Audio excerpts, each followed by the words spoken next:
Good. आज मैं बात करूंगा सिरोसिस लिवर की डाइट के बारे में। जो सिरोसिस लिवर है ये बड़ी कॉमन प्रॉब्लम है। सिरोसिस लिवर कुछ उस तरह की बीमारी है जिसमें कि लिवर में जो डैमेज है वो इर्रिवर्सिबल हो जाता है। ये बात बिल्कुल सही है कि जो सिरोसिस लिवर है वो पूरी तरह से ठीक होना लगभग असंभव है। इसका मतलब यह है कि जो सिरोसिस है उसको आपको प्रिवेंशन और दवाइयों से ही मैनेज करने की जरूरत है। इसका मतलब यह है कि अगर आप ठीक प्रिकॉशंस रखेंगे, अगर आप ठीक अपनी डाइट रखेंगे एंड टाइमली अगर मेडिसिन लेंगे विद डॉक्टर्स कंसल्टेशन, तो आप सिरोसिस के साथ अपनी लाइफ को एक कंफर्टेबल टाइम तक निकाल सकते हैं। नो, सिरोसिस की जो डाइट है उसमें क्या आपको खाना चाहिए, क्या आपको नहीं खाना चाहिए साइंटिफिकली, उस पर बात करूंगा मैं आज। नो, जहां तक सिरोसिस की डाइट का सवाल है वो बड़ी इंपॉर्टेंट है, इसलिए कि जो लिवर सिरोसिस है उसमें मेल न्यूट्रिशन हो जाता है। इसका मतलब आपका न्यूट्रिशन नीचे चला जाता है। बहुत सारे दूसरे कॉम्प्लिकेशंस हमेशा आने की संभावना होती है अगर डाइट प्रॉपर नहीं है तो। नो, ये बात बिल्कुल सही है कि अगर आप कुछ भी उटपटांग चीजें खाते हैं और उटपटांग पीते हैं चीजें, तो उनसे आपकी जो हेल्थ है या लिवर की जो हेल्थ है वो और नीचे की तरफ जाएगी।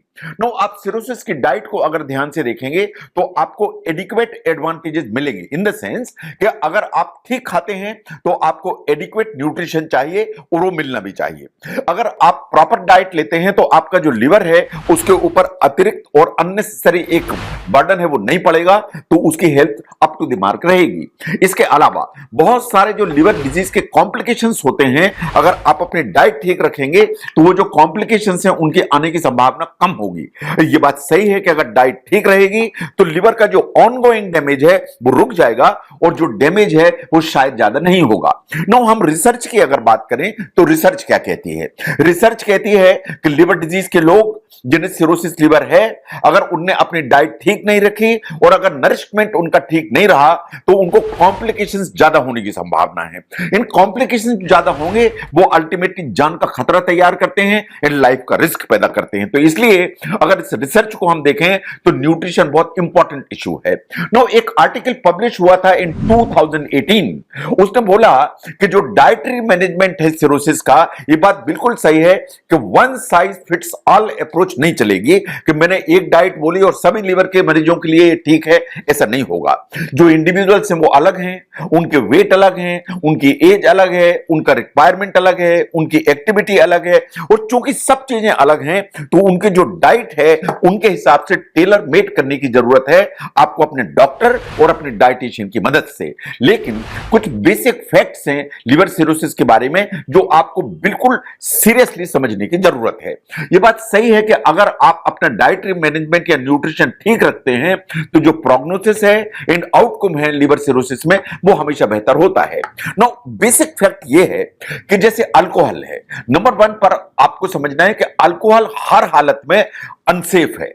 अगर लिवर सिरोसिस है तो वो क्या कारण कुछ भी हो, चाहे वो अल्कोहल के चलते हुई, चाहे हेपेटाइटिस बी के चलते हुई, चाहे सी के चलते हुई, चाहे ऑटो इम्यून सिरोसिस है, लेकिन कोई भी अमाउंट की अल्कोहल सेफ नहीं है, इसलिए उसको 100% बंद करने की जरूरत है। तो अल्कोहल इज नंबर 1 जो आपको बिल्कुल समझना चाहिए कि अगर आप इस्तेमाल करेंगे तो जो सिरोसिस है वो कॉम्प्लिकेशन में जाएगी। इसलिए कि जो अल्कोहल है वो आपको माल न्यूट्रिशन को कंट्रीब्यूट करती है, आपका न्यूट्रिशन नीचे की तरफ जाता है और दूसरे कॉम्प्लिकेशंस ऊपर की तरफ जाते हैं। तो दैट्स नंबर 1।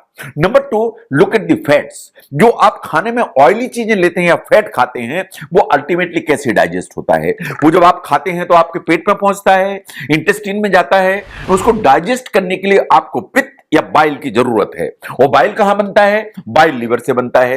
आपका लिवर ऑलरेडी डैमेज्ड है, तो जो डैमेज लिवर है वो एडिक्वेट अमाउंट में बाइल नहीं बना पाता है, उसकी क्वालिटी प्रॉपर नहीं होती है, तो इसलिए आपका जो फैट का जो डाइजेशन है वो सब ऑप्टिमल या कम हो जाता है।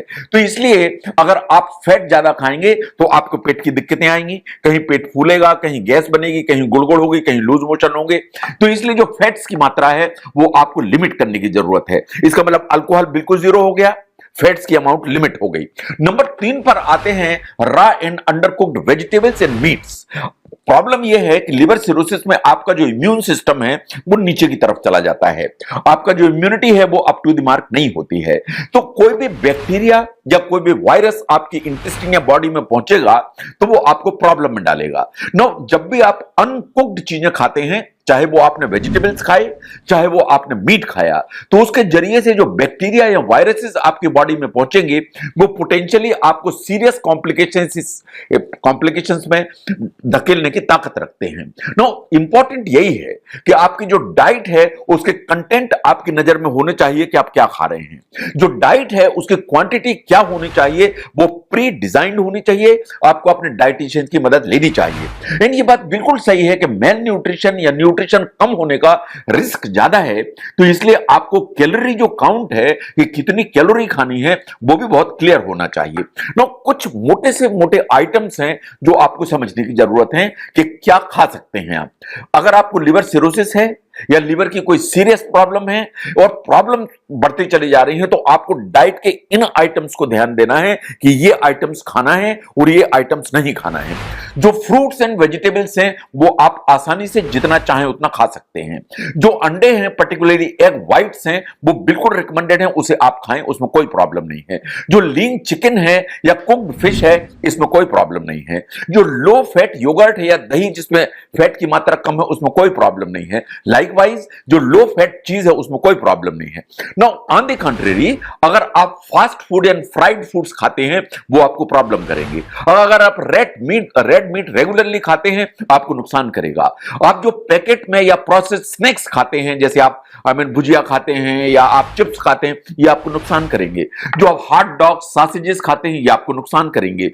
जो आप अचार खाते हैं घर में, उतना ज्यादा नमक उसमें होता है कि अल्टीमेटली आपको नुकसान करेगा। लाइकवाइज अगर आप मट्ठे में भी नमक डाल के पीते हैं वो आपको नुकसान करेगा। नाउ, अगर आप नट्स एंड सीड्स लेते हैं, यानी आप बादाम खाते हैं, आप अखरोट खाते हैं, अनसाल्टेड खाते हैं, वो आप खाएं, आपको कोई परेशानी नहीं है। आप सोयाबीन जैसी चीज खाएं, टोफू खाएं, वो आपको फायदा करेगा। आप मिल्क के कोई अल्टरनेटिव लेते हैं, जैसे सोया मिल्क लेते हैं, आलमंड मिल्क लेते हैं, आपको फायदा करेगा।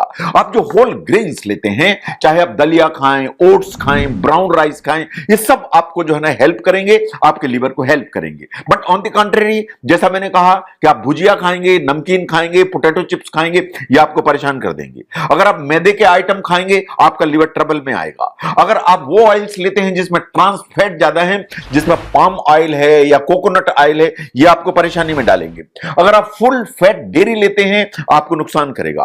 अगर आप ब्रेड लेते हैं, बिस्किट लेते हैं, बेक्ड आइटम्स लेते हैं, इनमें ट्रांस फैट भी होते हैं और इनमें साल्ट भी होता है, जो अल्टीमेटली आपके लिवर को ट्रबल करेगा। Now look at the oils. अगर आपको लिवर सिरोसिस है तो ऑलिव ऑयल आपके लिए सबसे अच्छा ऑयल है। जो लो फैट मिल्क, जैसे मैंने पहले बात की, ये सबसे अच्छा मिल्क है। जो जिंजर एंड गार्लिक है, ये उस तरह के आइटम्स हैं जो आपको यूज करने चाहिए। Coconut water is very safe. लेकिन ऑन द कंट्री, अगर आपको आदत है पेस्ट्रीज, केक, कुकीज खाने की, ये आपको ट्रबल करेंगी। अगर आपको टेबल साल्ट, सी साल्ट ऊपर से डालने की आदत है, आपको नुकसान होगा। आप केचप खाते हैं, सॉसेज लेते हैं, आप चटनी खाते हैं जिसमें नमक इतना सारा डालते हैं, वो आपको नुकसान करेगा। जो आप कैफिनेटेड ड्रिंक्स लेते हैं, चाहे वो आप कॉफी पिए, वो आपको नुकसान करेगा। इन फॉर दैट मैटर, मैंने कहा कि अल्कोहल आपको सबसे ज्यादा नुकसान करेगी अगर आपने अपनी डाइट में शामिल की तो ये फूड आइटम्स हैं लेफ्ट साइड में जो ग्रीन कलर से, इनको ध्यान से देखिए। ये वो जो फूड आइटम्स हैं, ये लिवर सिरोसिस में एब्सोल्युटली परमिटेड हैं, ये आपको हेल्प करेंगे। ऑन द राइट साइड जितने फूड आइटम्स हैं वो व्हाइट कलर में, ये वास्तव में वो हैं जो आपको नुकसान करने की ताकत रखते हैं। तो उनको एक बार ध्यान से देखिए, इनकी लिस्ट बनाइए, इनकॉर्पोरेट करिए अपनी डाइट में, सो दैट आपकी जो ओवरऑल हेल्थ है वो परेशानी में ना जाने पाए। नाउ, आपको कब खाना चाहिए, ये दूसरा क्वेश्चन है। नाउ, सबसे बड़ी चीज ये है कि जो लिवर सिरोसिस है, आपका ऐसा सोचना है कि खाना कम खाना है, लेकिन वैज्ञानिक तथ्य ये है कि आपको कैलोरी ज्यादा चाहिए। तो कैलोरी ज्यादा कैसे मिलेगी? आपको small and frequent meal throughout the day खाने की जरूरत है। इनफैक्ट लिवर सिरोसिस के मरीजों को कभी कभी लेट नाइट भी भूख लगती है, तो रिसर्च ये मानती है कि अगर ऐसा है तो आप लेट नाइट भी खाइए, कोई परेशानी नहीं है। आप अपनी जो नींद है उसको रीस्ट्रक्चर करिए, सो दैट आप रात में ज्यादा ना जागें और दिन में जो है ना ज्यादा ना सोएं। तो इस तरह करेंगे तो आपका सिस्टम ठीक रहेगा। नो, अगर हम कुकिंग टिप्स की बात करें कि लिवर सिरोसिस के पेशेंट्स को कुकिंग में क्या करना चाहिए, देखिए, जो ग्रिलिंग है एंड बॉइलिंग, जो वेजिटेबल्स हैं ये आपके लिए सबसे अच्छा है, क्योंकि इसमें ना तो ऑयल जाएगा और ना इसमें बटर जाएगा। That's one. आपको अपना ओवरऑल जो खाना है उसमें साल्ट की अमाउंट को मिनिमाइज करने की जरूरत है। अगर ऐसा है तो आपको टेस्ट कहां से आएगा? टेस्ट आपको आएगा हर्ब्स से, टेस्ट आपको आएगा स्पाइसेस से। तो हर्ब्स एंड स्पाइसेस इनको यूज करना है। इसका मतलब यह है आप काली मिर्च यूज करिए, धनिया यूज करिए, दालचीनी यूज करिए, इन चीजों को यूज करिए फॉर टेस्ट, लेकिन नमक की मात्रा को कम करिए और टेबल साल्ट को तो बिल्कुल बंद करिए। इसके अलावा जो साल्ट सब्स्टिट्यूट कुछ आते हैं इनके बारे में अपनी डाइटिशियन और अपने डॉक्टर से बात कर लीजिए। नो, जब आप मीट कुक करते हैं तो आपको लीन स्किनलेस पोल्ट्री यूज करना चाहिए। इसका मतलब चिकन या फिश यूज करना चाहिए। इसमें भी आपको ग्रिलिंग ही यूज करनी है, उसको डीप फ्राई नहीं करना है। यानी तंदूरी चिकन खाएं लेकिन बटर चिकन नहीं खाना है। और जो रॉ एंड पार्शियली जो कुक्ड फूड्स हैं, चाहे वो वेजिटेबल्स हो चाहे वो मीट हो, उससे बचने की जरूरत है। तो जो लिवर सिरोसिस है, लिवर सिरोसिस के मैनेजमेंट के 3 ही पिलर हैं। नंबर 1, जो इसके कॉम्प्लिकेशन है वो ना होने पाए उसके लिए डाइट पे आपको बिल्कुल ध्यान देने की जरूरत है। आपकी जो लाइफ स्टाइल है उस पर बिल्कुल ध्यान देने की जरूरत है। एंड आपको अपने डॉक्टर से बात करके वो जो मेडिसिन हैं उनको प्रॉपरली लेने की जरूरत है। इसका मतलब यह है कि डाइट लिवर सिरोसिस के मैनेजमेंट में बहुत इंपॉर्टेंट रोल प्ले करती है। अगर डाइट का कितना इंपॉर्टेंट रोल है लिवर सिरोसिस के मैनेजमेंट में, उसको समझने में यह वीडियो हेल्प करता है तो जरूर शेयर करें।